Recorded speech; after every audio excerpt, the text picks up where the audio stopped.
सूचना केवल हमारे विचार हैं, वित्तीय सलाह नहीं। निर्णय लेने से पहले खुद शोध करें। किसी भी लाभ या हानि के लिए हम उत्तरदायी नहीं हैं।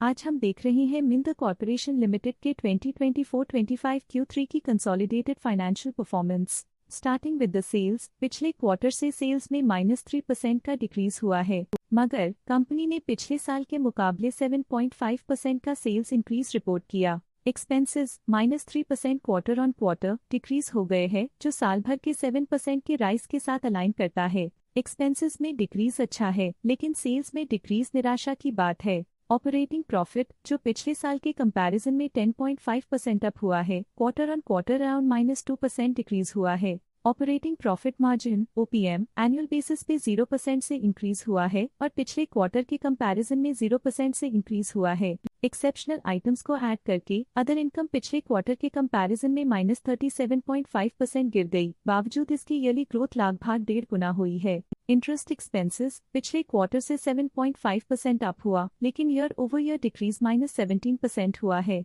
डिप्रिशिएशन कॉस्ट्स में क्वार्टरली -2% का डिक्लाइन देखने को मिला और ईयरली बेसिस पे 20.5% का इंक्रीज देखा गया। प्रॉफिट बिफोर टैक्स एनुअली 17% बढ़ा, लेकिन प्रीसीडिंग क्वार्टर से -9% डिक्रीज हुआ है। इस साल कंपनी ने 33% टैक्स पे किया और क्वार्टरली कंपनी ने 29% टैक्स पे किया है। नेट प्रॉफिट ने ईयर ऑन ईयर 23.5% का इंक्रीज दिखाया, लेकिन लास्ट क्वार्टर से -13% का कंट्रैक्शन हुआ है। इस क्वार्टर के दौरान कंपनी का परफॉर्मेंस इतना अच्छा नहीं रहा। नेगेटिव नेट प्रॉफिट लॉसेस को इंडिकेट करता है। वहीं अगर एनुअल एनालिसिस की बात करें तो इस साल कंपनी का परफॉर्मेंस अच्छा रहा। अर्निंग्स पर शेयर EPS में साल भर में 0.5% का इंक्रीज देखा गया, लेकिन क्वार्टरली में 13% की गिरावट भी नजर आई। इस क्वार्टर में कंपनी का EPS इतना अच्छा नहीं रहा। नेगेटिव प्रॉफिट कमजोर एफिशिएंसी को दिखाता है। मिंद कॉर्पोरेशन लिमिटेड के फाइनेंशियल स्नैपशॉट को रिव्यू करते हुए कुछ मुख्य ट्रेंड्स सामने आए हैं, जो कंपनी की परफॉर्मेंस पे रोशनी डालते हैं। दिसंबर 2021 से दिसंबर 2024 तक मिंद कॉर्पोरेशन लिमिटेड की फाइनेंशियल जर्नी में सबसे पहले बात करते हैं सेल्स की। इस साल सेल्स में 10% की वृद्धि हुई है और पिछले 4 सालों में 75.5% की वृद्धि हुई है, जो एक निरंतर अपवर्ड ट्रेंड को दर्शाता है। पिछले 3 साल से सेल्स लगातार बढ़ती जा रही है, जो मार्केट एक्सपेंशन और कंज्यूमर डिमांड में वृद्धि को दर्शाता है। अब बात करते हैं एक्सपेंसेस की। इस साल एक्सपेंसेस 9% बढ़े हैं और 4 सालों में 72.5% का इजाफा हुआ है। इस साल सेल्स और एक्सपेंसेस एक साथ बढ़ रहे हैं, जो बैलेंस्ड ऑपरेशनल अप्रोच को दर्शाता है। ऑपरेटिंग प्रॉफिट का सफर स्टेडली ऊपर चढ़ रहा है, इस साल 14% की बढ़ोतरी के साथ और पिछले 4 सालों में 103% का नोटिसेबल राइज हुआ है। पिछले 3 साल से ऑपरेटिंग प्रॉफिट लगातार बढ़ रहा है, जो कॉस्ट मैनेजमेंट और ऑपरेशनल कुशलता को दर्शाता है। इस साल नेट प्रॉफिट में -1.5% की गिरावट हुई, लेकिन पिछले 4 सालों में 112.5% की बढ़ोतरी हुई है, जो कंपनी की मजबूती दिखाता है। इस साल नेट प्रॉफिट में आई कमी के बावजूद पिछले सालों में हुई पॉजिटिव वृद्धि एक अस्थायी मार्केट एडजस्टमेंट को दर्शाता है। इस साल EPS में -1.5% की कमी के बावजूद लंबी अवधि में देखा जाए तो लगभग 2 गुना की मजबूत वृद्धि हुई है। इस साल EPS में कमी आने के बावजूद पिछले सालों की ग्रोथ कंपनी की मजबूत ओवरऑल परफॉर्मेंस को अंडरलाइन करती है। चलिए अब बात करते हैं शेयर होल्डिंग पैटर्न की। मिंद कॉर्पोरेशन की शेयर होल्डिंग रिपोर्ट्स कुछ इस प्रकार की हैं, जो दिसंबर 2024 के 31 तक चलता है। ये रिपोर्ट कंपनी के शेयर्स की डिटेल्ड जानकारी देता है, जिसमें promoters, promoter groups, foreign investors, public investors और सरकारी एंटिटीज शामिल हैं।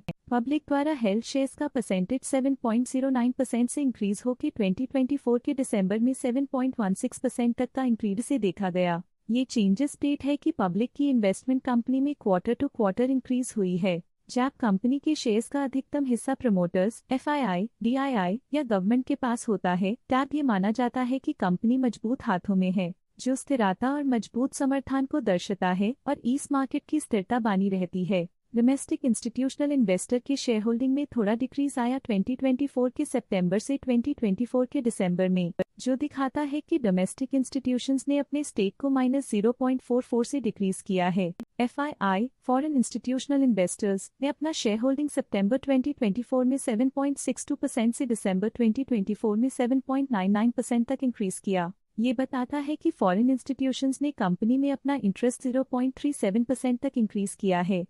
ये था कंपनी का करंट शेयर होल्डिंग पैटर्न। चलिए झांकते हैं इस क्वार्टर की प्रमोटर डील्स पर जो विशेष रूप से सुर्खियों में रही। 6 दिसंबर 2024 को लक्ष्मण रामनारायण ने 7,000 शेयर्स पोर्टफोलियो से हटा दिए 502.81 रुपीस पर यूनिट के हिसाब से, जिसका टोटल था 35.2 लाख।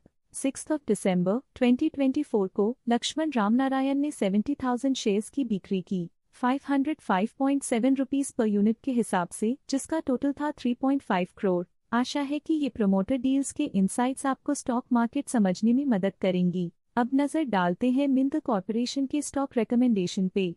इस स्टॉक का करंट प्राइस 501.05 रुपीस चल रहा है। KR चोकसी ने स्टॉक की बाय रिकमेंडेशन दी थी। उन्होंने स्टॉक का टारगेट प्राइस 664 का अनुमान लगाया था। रिकमेंडेशन के समय स्टॉक का प्राइस 556.75 चल रहा था, जो करंट प्राइस से 23.6% अप है। आज के लिए फाइनेंशियल सेक्टर में इतना ही। देखने के लिए धन्यवाद। स्टॉक लेटेस्ट न्यूज अपडेट के लिए चैनल को सब्सक्राइब करें और वीडियो को लाइक एंड शेयर करें।